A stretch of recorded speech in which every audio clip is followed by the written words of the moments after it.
मुझे तो ऐसा लगता है कि जैसा भारत का मुसलमान भाजपा को गाली देने के लिए पैदा हुआ है, देश के इतिहास में इस तरह का नंगापन और इस तरह का गंदपन किसी प्रोटेस्ट में देखने को नहीं मिला।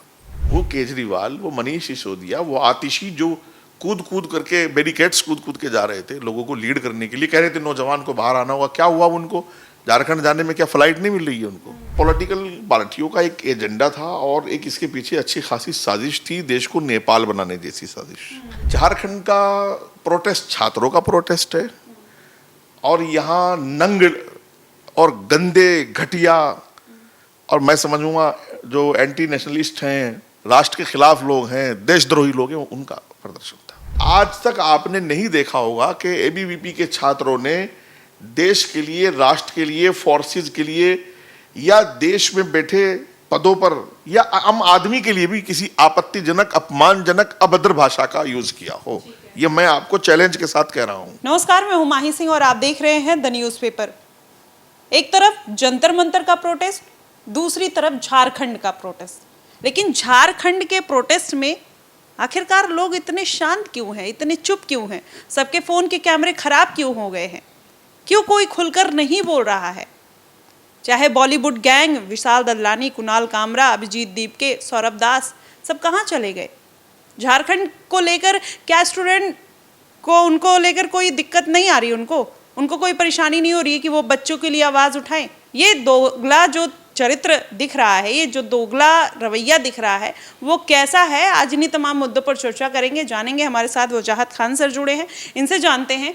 सर, आपने देखा कि जंतर मंतर पे प्रोटेस्ट हुआ, खूब जमकर हो हल्ला हुआ, धर्मेंद्र प्रधान ने इस्तीफा दिया, मतलब जो जो नारे लग सकते थे, जो जो चीज़ें हो सकती थी, मतलब बिलो द बेल्ट जाके लोगों ने वो चीज़ की और आखिर में सरकार को झुकना पड़ा, इस्तीफा देना पड़ा। क्या कहेंगे? एक तरफ इधर का प्रोटेस्ट और दूसरी तरफ झारखंड का प्रोटेस्ट। देखिए, जंतर मंतर पर जिस तरह का प्रोटेस्ट हुआ है, देश के लोगों ने ये बहुत खुल करके अब लिख भी रहे हैं, लोग ऐसा नहीं है, बोल भी रहे हैं, देश के इतिहास में इस तरह का नंगापन और इस तरह का गंदपन किसी प्रोटेस्ट में देखने को नहीं मिला। और देखिए, उसके प्रोटेस्ट खत्म नहीं हुआ था, प्रोटेस्ट चल ही रहा था, तभी पंजाब में पेपर लीक हो गया था। अभी झारखंड में पेपर लीक हो गया है। ना वो चूरन है, वो क्या नाम उसका, दीप के, ना वो कहीं है, ना उसका वो टीम है, वो सब बर्गर खा रहे हैं, नाच रहे हैं, कारियां कर रहे हैं। दरअसल ये पॉलिटिकल पार्टियों का एक एजेंडा था और एक इसके पीछे अच्छी खासी साजिश थी, देश को नेपाल बनाने जैसी साजिश, देश को बांग्लादेश बनाने जैसी साजिश। वो तो भला हो दिल्ली पुलिस का और हमारी फोर्सेस का कि अपनी कुर्बानी दे करके देश को, देश के सदन को, देश के संसद को और हमारे देश के जो है महामहिम लोगों को उन्होंने सुरक्षित रखा। देखिए, मैं आपको थोड़ा बताऊं ताकि व्यूअर्स समझें बहुत नज़दीक से। बड़ा हम लोगों को गंभीरता से इस विषय पर सोचना चाहिए। अच्छी शिक्षा तो अलग विषय है, आप कॉन्वेंट में पढ़ाएंगे कि आप जो है वो गुरुकुल में या मदरसा में जो भी कुछ, लेकिन संस्कार तो पहला तो स्कूल वो माँ की गोद है। हमने इस देश में, ये देश संस्कार के लिए पूरी दुनिया में जाना जाता है। इतने गंदे संस्कार के बच्चे हमने कहीं नहीं देखे। वो भलाई से अब रो रहे हैं, माफिया मांग रहे हैं, लेकिन उन्होंने उस दिन गांजा फूंक करके, ओवरडोज लेकर के जो कुछ किया वो तो देश ने देखा। और वहाँ कुछ कैमरे की आंखें जो थी वो 24 घंटे जो जुटी हुई थी और बाकी लोगों को गोदी मीडिया साबित करने में पत्रकारों को भी पिटवाया है। उनकी बेटियों बहनों के साथ बदतमीजियां भी हुई हैं, महिलाओं के साथ भी हुई हैं। लेकिन अब मैं एक सवाल पूछना चाहता हूँ। देखिए, वहाँ डफली गैंग भी था और भी कई संगठन थे छात्रों के भी। देखिए, भारतीय जनता पार्टी का एक बड़ा संगठन है एबीवीपी, अखिल भारतीय विद्या परिषद के लोग जो हैं, जहां तक मेरी नॉलेज है, हो सकता है भाई देखो कुछ कम बेश हो, 80 लाख छात्र उनसे देश में जुड़ा हुआ है। ये मैं छात्रों की बात कर रहा हूं, युवा मोर्चा उनका अलग है।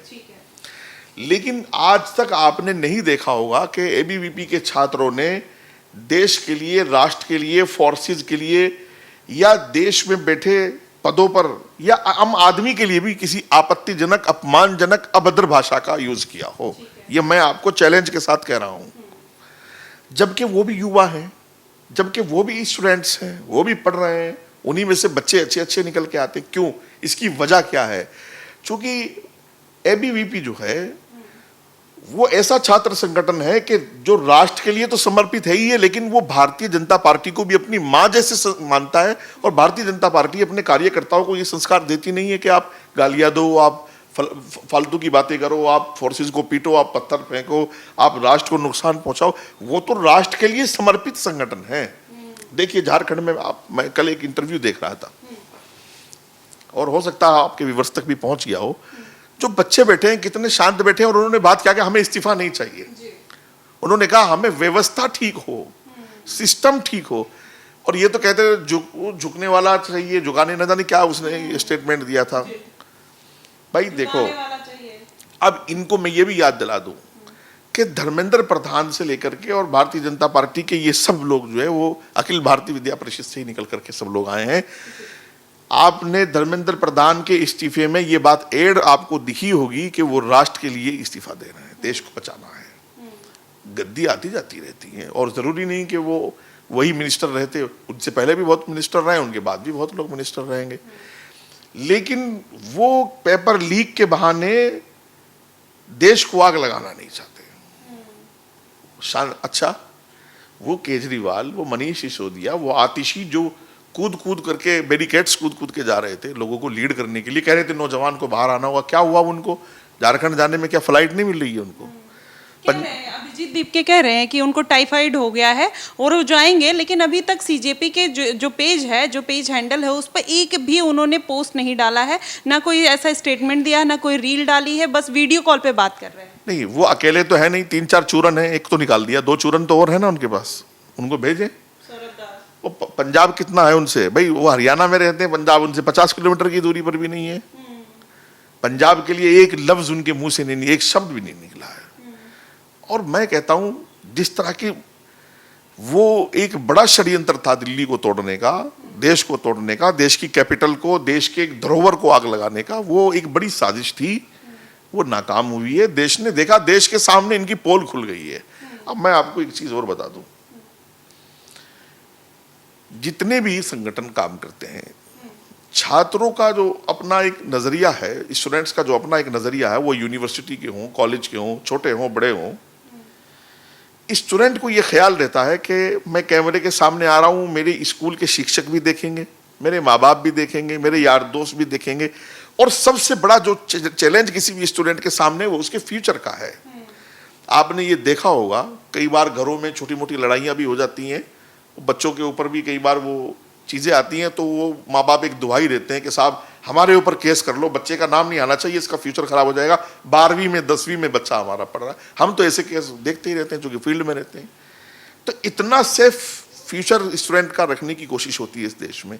मुझे पता नहीं बेचारे ये कौन से स्टूडेंट थे जिनका मेरी लिंग मेरी मर्जी, जो कह रहे हैं कि साहब बस वो तो खैर वो चीज़ें, वो एक गंदा इतिहास है, एक काले सपने जैसा, उसको हम दोहराना भी अब नहीं चाहते। देश उसके लिए देख रहा है, देश ने सब कुछ देखा है।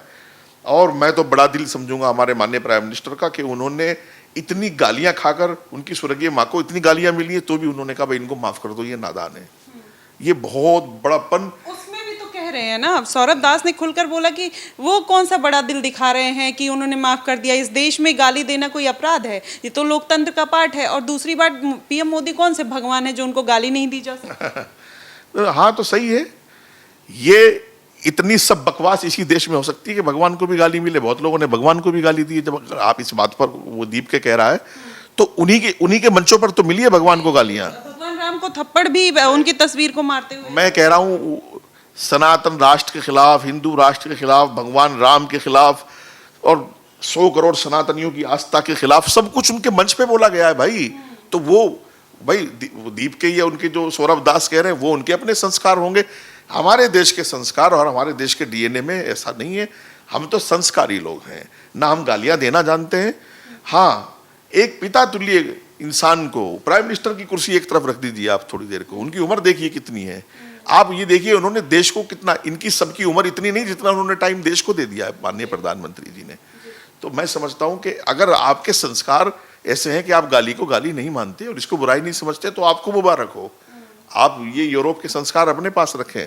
भारत के संस्कार तो झुककर सलाम करने के, नमस्ते करने के, बड़ों के पैर छूने के, माता के पैर छूने के, पिता तुल्य बाप के हाथ जोड़ने के, पैर छूने के संस्कार हैं, आशीर्वाद लेने के संस्कार है, सर पे हाथ रखवाने के संस्कार है, गाली देने के संस्कार इस देश में नहीं। अगर ये बात वो कह रहा है तो वो देशवासी सुन रहे हैं। इन सब के बीच में एक बात को और कहूंगा मैं, देखिए कांग्रेस के कार्यकर्ता वहाँ जो संगठन है छात्र वो थे, वहाँ लेफ्टिस्ट थे, वहाँ छात्र संगठन, मैंने सबका अलग अलग डफलियां देखा बजाते हुए, सबके अलग अलग नारे थे, आज़ादी फलाने से आज़ादी। तुमने गालियां दे ली, सबको पीट लिया, छेद लिया, अब भी आज़ादी भाई, चलो ठीक है। आपने भारतीय जनता पार्टी का युवा मोर्चा, भारतीय जनता पार्टी का एबीवीपी नहीं देखा होगा कि वो इस तरह की आज़ादी, इस तरह के नारे, आपत्तिजनक बातें किसी भी प्रोटेस्ट में वो कर रहा है।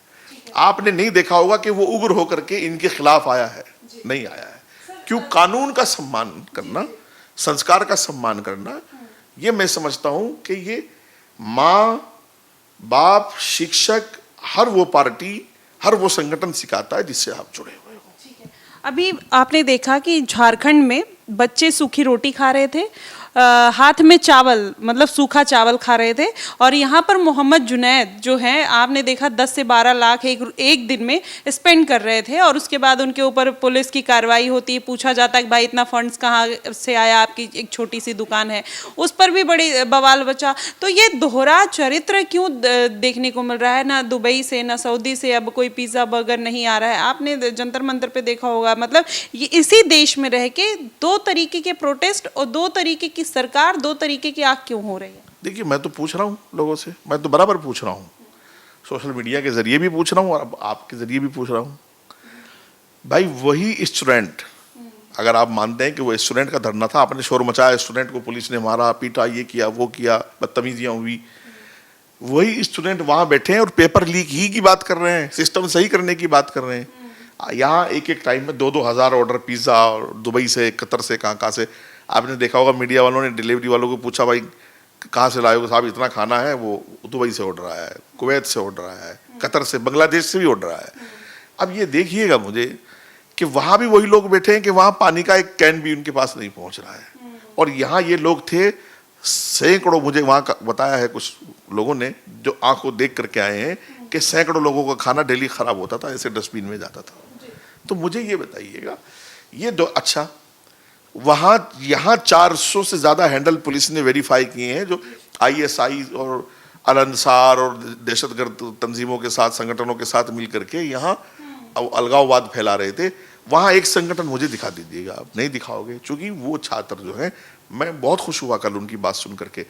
कानून का सम्मान, लॉ एंड ऑर्डर का सम्मान, गाली नहीं, आपत्तिजनक भाषा का, वहाँ के मुख्यमंत्री को गालियाँ नहीं दी उन्होंने, वहाँ के किसी अफसर को गालियाँ नहीं दी उन्होंने, वो किसी तरह की आज़ादी नहीं मांग रहे हैं। वो मैं समझता हूँ कि किसी पुलिस फोर्स को उन्होंने धक्का नहीं दिया है और इस्तीफा भी नहीं मांगा। मैंने मीडिया वालों ने पूछा कि इस्तीफा किसी का इस्तीफा नहीं हम मांगते, हम चाहते हैं सिस्टम ठीक हो, हम चाहते हैं कि सिस्टम जागे, बस। तो मैं समझता हूँ कि अगर छात्र ये होते तो ये भी ऐसा ही करते। इन्होंने जो नंगपन देश को दिखाया है, ये छात्र नहीं थे। आपको क्या लगता है कि जो आप बोल रहे हैं छात्र नहीं थे? हाँ, जुनैद वाली बात मेरी अधूरी रह गई। देखिए, हाँ, बहुत मेरे पास भी मैसेज आए हैं, चूंकि मैं पहले भी इस पर बोल चुका हूँ कि वो साहब खाना खिला रहा था, और खाना खिलाना अपराध नहीं, बिल्कुल नहीं है। गुरुद्वारों में लंगर चल रहा है, मंदिरों में खूब लंगर चल रहा है, मस्जिदों में भी खाना खिलाया जाता है, पूरे रमजान लंगर चलता, कौन मना करता है? लेकिन अगर घर में एक बेटा 10,000 कमाने वाला 50,000 का सामान लाए, तो अगर जिम्मेदार बाप है तो ये पूछेगा ये 40 कहाँ से लाए हो? पूछेगा कि नहीं पूछेगा? अच्छा, वो जानता था मैं कहाँ से लाया हूँ, इसलिए उस जुनैद ने इतनी बड़ी नौटंकी की कि वो पहले कह चुका था कि मेरे साथ ऐसा होना है, वैसा होना है। जब वो आप जानते हो, देखिए पुलिस ने उसको मारा नहीं है, यूपी पुलिस ने उसके खिलाफ केस नहीं किया, उसको जेल नहीं भेजा। अगर देश की एजेंसी भी आपसे ये नहीं पूछेंगी कि ये कहाँ से आ रहा है, तो कौन पूछेगा? आपके बाप ने तो ये जिम्मेदारी निभाई नहीं है, आपके ताया चाचा ने तो ये जिम्मेदारी निभाई नहीं। देश की एजेंसीज, फोर्सेस, पुलिस, प्रशासन, अगर वो भी ये जिम्मेदारी नहीं निभाएगा कि आप कहाँ से माल मलीदा लाए हो। देखिए, जुनैद ने खुद कैमरे पे बताया, जुनैद के फादर ने, वो एक मिडिल क्लास फैमिली से आते हैं। 1,50,000 रुपये उन्होंने खर्च किए होते, हम मानते कोई अच्छी बात है, अच्छा काम किया है उन्होंने। तकरीबन 50 लाख रुपए से ऊपर का खर्चा है। वाकई लोगों ने ही दिया होगा उनको, हम नहीं कह रहे कि वो लाए होंगे, लेकिन किसने दिया है उनको बताने में कुछ हर्ज तो नहीं होना चाहिए। वो लिस्ट एक पर्चा बना करके प्रशासन को दे दे, तो प्रशासन को शौक तो है नहीं उनको तंग करने का। ये है कि हिसाब सबका होगा, हिसाब नहीं चुकेगा। अभी आपने देखा कि इस प्रोटेस्ट में आपने बोला कि दूसरी तरफ बहुत शांतिपूर्ण प्रदर्शन हो रहा है, लेकिन यहाँ पर भारत तेरे टुकड़े होंगे गैंग भी आया था, उमर खालिद सरजिल इमाम, बहुत तरीके के नारे लगे थे। अरुंधति रॉय जो आई थी और उन्होंने भी कश्मीर और भारत का हिस्सा नहीं माना था, तमाम ऐसी चीज़ें। अब उनका एक बार फिर से बयान आया है जिसमें वो खुलकर कह रही हैं कि इस देश के जो मुसलमान हैं दबे कुचले हैं और इस मनहूस देश में वो फंस गए हैं, लेकिन सीजेपी के प्रोटेस्ट में उन्होंने खुलकर सांस ली। तो क्या ये स्टूडेंट की आड़ में एक समुदाय को भड़काने की कोशिश की जा रही है जो यासीन मलिक को इस देश का नायक मानती है? देखिए, आज अच्छे मौके पर आपने माही सवाल किया है। मैं माननीय प्राइम मिनिस्टर को और कश्मीर की आवाम को आज मुबारकबाद भी दूंगा, चूंकि आज 370 हटने की 7वीं वर्षगांठ है। आपके व्यूअर्स को भी बधाई हो। कश्मीर भारत का अटूट अंग बना, कश्मीर में शांति आई, उनको रोजगार मिला, उनका टूरिज्म बढ़ा, कश्मीरी के चेहरे पर मुस्कान आई है, मुस्कुराहट आई है, उसके लिए उनको मुबारकबाद है। मैं ये कहता हूं कि वो जो कह रहे हैं भारत के मुसलमान फंसे हुए हैं, कहाँ से फंसे हुए हैं? भारत के मुसलमानों ने बाकायदा पाकिस्तान बंटवाया है। मैं कह रहा हूं ना भाई, कलमे की बुनियाद पर बंटवाया है, और जो यहाँ रह गए वो छाती पीटते हैं कि हम बाई चॉइस इंडियन है, बाई चांस नहीं है। आपने सुना होगा कई लोगों का बयान। पाकिस्तान बटा और थोड़े दिन में जब इकट्ठे हुए कलमे की बुनियाद पर, मेजोरिटी में इकट्ठा हुए, थोड़े दिन के बाद ही भाषा की बुनियाद पर बांग्लादेश बना है। कलमा पढ़ने वाले तो सब थे ना। तो वाकईतन अगर ये मनहूस देश में फंसे हुए हैं तो किसने इनको रोका है? जाना चाहिए था इनको, किसी ने नहीं रोका है। मैं आज जिम्मेदारी के साथ कह रहा हूं, पूरी दुनिया में जो लोग घूमते हैं वो आपके यहाँ कमेंट बॉक्स में आकर के बता देंगे। जिस कंट्री का आप नाम लें, यहां से दुबई से आप शुरू हो जाइए, सऊदी, कतर तक चले जाइए, मुस्लिम कंट्री हो या क्रिश्चियन कंट्री हो, भारत से ज्यादा आजादी बोलने की, खाने की, घूमने की, फिरने की, धर्म पर अमल करने की मैंने नहीं देखा पूरी दुनिया में कहीं भी है। ये जितने बकवास कर रहे हैं, प्राइम मिनिस्टर को गाली देके भी बाहर रह गए हैं। सऊदी में इतनी सी बातों के लिए इमाम मक्का पूरी दुनिया के करोड़ों, सैकड़ों करोड़ मुसलमान मक्के को अपना अल्लाह का घर मानता है। मक्के के इमाम को 15 सालों से जेल में रखा हुआ है सऊदी हुकूमत ने। मैं इनको बता रहा हूँ रहने के लिए। दुनिया में भारत से ज्यादा खुशबू, भारत से ज्यादा अमन शांति वाला कोई देश नहीं है। और कितना मनहूस मानेंगे इसको, ये यहीं रहेंगे, यहीं की मिट्टी से निकालेंगे, यहीं खाएंगे।